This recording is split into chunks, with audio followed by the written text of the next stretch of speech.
Hawaii。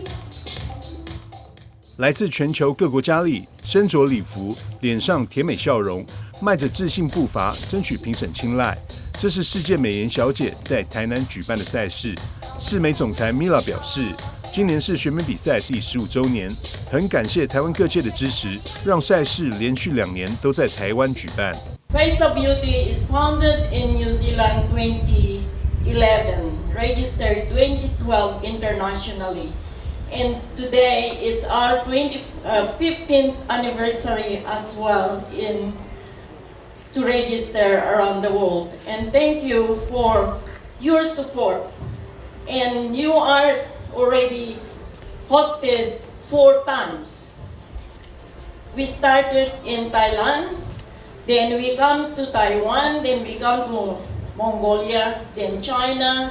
We went to Philippines, then they want here for these 2 years, and thank you so much for your support. 4葉國際餐旅集團董事長胡俊令這次也擔任世界美顏小姐台南賽的會長。他希望透過活動合作，以跨界整合賽事的全球視野，成功串聯國際品牌、遊艇觀光、頂級酒店、旅遊體驗等，帶動台灣在國際舞台的能見度，提升台灣世界觀光品牌。來自全世界32個國家的佳麗來到台南。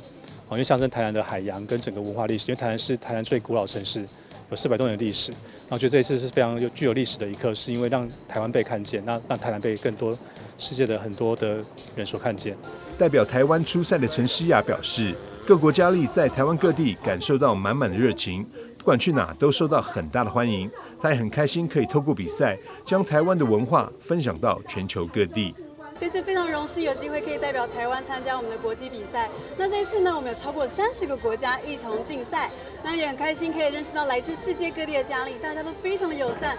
那這一次呢，我們來到了南部，那所有的台灣人都對我們非常的熱情，我們不管去到哪裡都受到很大的歡迎，大家也對台灣感到非常的印象深刻。我們也很開心可以分享台灣的文化到全世界。世界美顏小姐比賽在睽違多年後再度回到台南舉行，不僅讓國際佳麗表現自信與魅力，也讓台南觀光實力再次展現，讓世界上更多國家看見台灣的熱情與文化。台南新聞張碩維採訪報道。